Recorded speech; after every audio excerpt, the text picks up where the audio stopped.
Pilot. প্রতিদিনের মতো সে ডিউটিতে যাওয়ার জন্য রেডি হচ্ছে। তবে আজকের দিনটি তার কাছে খুব স্পেশাল, কেননা আজ তার একমাত্র মেয়ের জন্মদিন। তাই সে ডিউটিতে যাওয়ার আগে তার মেয়েকে বলে ফিরে এসে একসঙ্গে তারা কেক কেটে জন্মদিন পালন করবে। এই কথা বলে সে এয়ারপোর্টের উদ্দেশ্যে চলে যায়।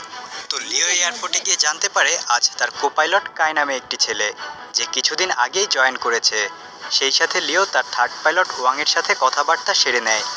পাইলট এবং কেবিন ক্রু সবাই মিলে উড্ডয়নের আগে আবহাওয়া এবং অন্যান্য জরুরি বিষয়ে তাদের নিজেদের মধ্যে মিটিং সেরে নেয়। ফ্লাইট অ্যাটেন্ডেন্টরা বিমানের মধ্যে লাইট, অক্সিজেন, খাবার সহ সব কিছু খুব ভালোভাবে পরীক্ষা করে যাত্রীদেরকে প্লেনে ওঠার অনুমতি দিয়ে দেয়। প্লেন টেক অফ করার কিছুক্ষণের মধ্যেই একজন ফ্লাইট অ্যাটেন্ডেন্টের সঙ্গে এক যাত্রীর মোবাইল ফোন সুইচ অফ করা নিয়ে বাকবিতণ্ডা হয়। এরপর ওই ফ্লাইট অ্যাটেন্ডেন্টের সিনিয়র এসে পরিস্থিতি সামলে নেয়। প্লেন খুব সুন্দরভাবে চলছিল এবং সবাই নিজেদের মতো ব্যস্ত ছিল, কিন্তু তারা কেউই জানতো না সামনে তাদের জন্য কী ভয়ঙ্কর পরিস্থিতি অপেক্ষা করছে। কিছুক্ষণের মধ্যেই প্লেনটি দুলতে শুরু করে। তখন লিও কন্ট্রোল রুমের সাথে যোগাযোগ করে জানতে পারে খারাপ ওয়েদারের কারণেই এমনটি হচ্ছে।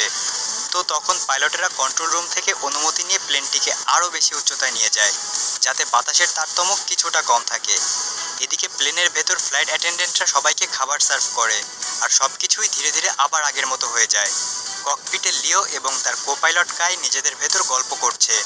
তাদের কথাবার্তার এক পর্যায়ে লিও একটা শব্দ শুনতে পায় আর লক্ষ্য করে প্লেনের সামনের উইন্ডশিল্ডে ফাটল ধরেছে। তো তারা বুঝতে পারে এটা মোটেও ভালো লক্ষণ নয়। তাই তারা দ্রুত বিষয়টি এয়ার ট্রাফিক কন্ট্রোলকে জানায়। সেখান থেকে তাদেরকে আরও উঁচুতে উঠতে বলা হয়, যাতে বাতাসের চাপ কম থাকে। কিন্তু তাদের কথোপকথন শেষ হতে না হতেই বিকট আওয়াজ করে প্লেনের উইন্ডশিল্ড সম্পূর্ণ ভেঙে যায়।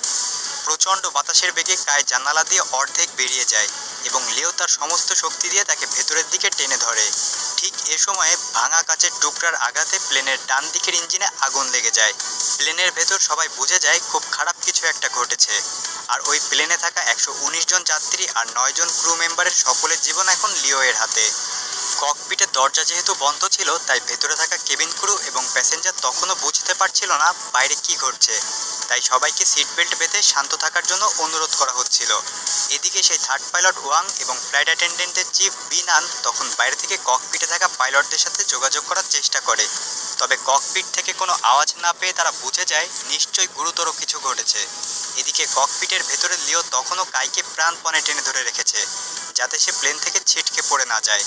এবার লিও আস্তে আস্তে কাইকে ছেড়ে দিয়ে তার আসনে ফিরে আসে আর প্লেনের কন্ট্রোল নিজ হাতে নিয়ে কন্ট্রোল রুমের সাথে যোগাযোগ করে। ঠিক ওই সময় তারা বরফে ঢাকা পাহাড়ের উপর দিয়ে উড়ে যাচ্ছিল, তাই সামান্য 19-20 হলেই তারা সোজা গিয়ে পাহাড়ে ধাক্কা খাবে।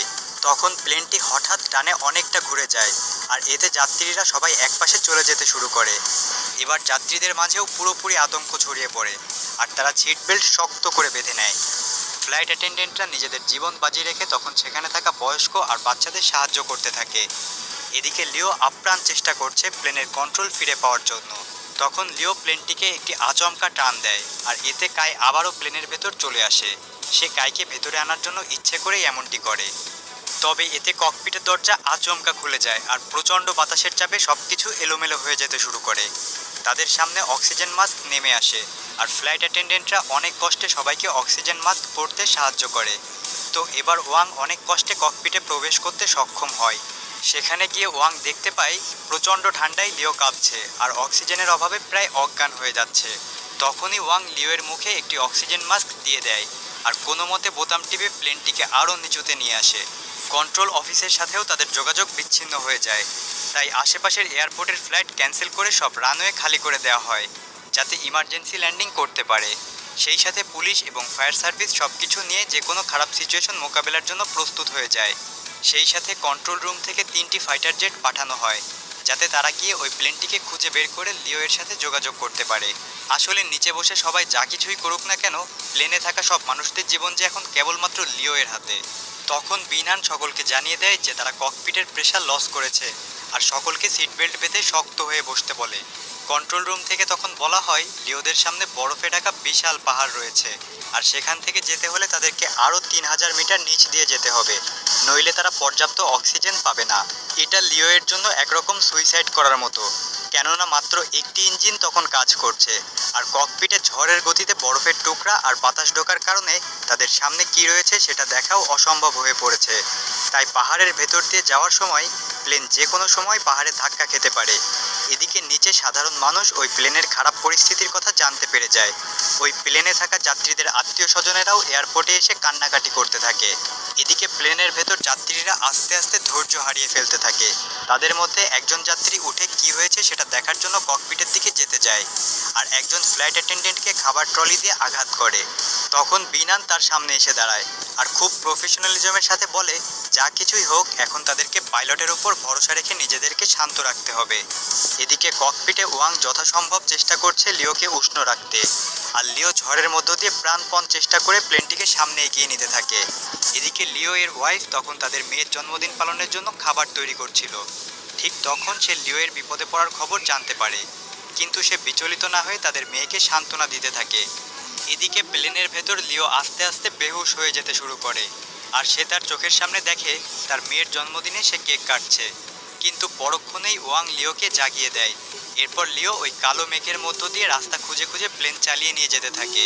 কন্ট্রোল রুমে থাকা সবাই রাডারে দেখতে পায় প্লেনটি সুউচ্চ পাহাড়ের ফাঁক ফোকর আর কালো মেঘের ঝড়ের ভেতর দিয়ে সামনে এগোচ্ছে। তখন প্লেনের ভেতর পরিস্থিতি আরও খারাপ হয়ে যায়। প্রচণ্ড ঝাঁকুনিতে উপরে থাকা লাগেজগুলো তাদের গায়ে পড়তে শুরু করে। নিচে থাকা সবাই মনে প্রাণে দোয়া করছিল, কিন্তু হঠাৎই প্লেনটি রাডার থেকে অদৃশ্য হয়ে গেলে সব কিছুই যেন থমকে যায়, আর সবাই বুঝে যায় প্লেন ক্র্যাশ করেছে। কিন্তু না, আশ্চর্যজনকভাবে যাত্রীরা তখনও জীবিত ছিল আর প্লেন চলছিল। এবার লিও প্লেনের লিভার টেনে দেয় আর প্লেনটিকে অনেক উঁচুতে নিয়ে যেতে শুরু করে। এতে করে প্লেনের ভেতরের কম্পন আরও বেড়ে যায় এবং পরিস্থিতি ক্রমশ খারাপের দিকে যায়। লিও এর মাথায় তখন শুধু একটা কথাই চলছিল, আর তা হলো ওই প্লেনে থাকা 119 জন যাত্রীর জীবন এখন তার হাতে।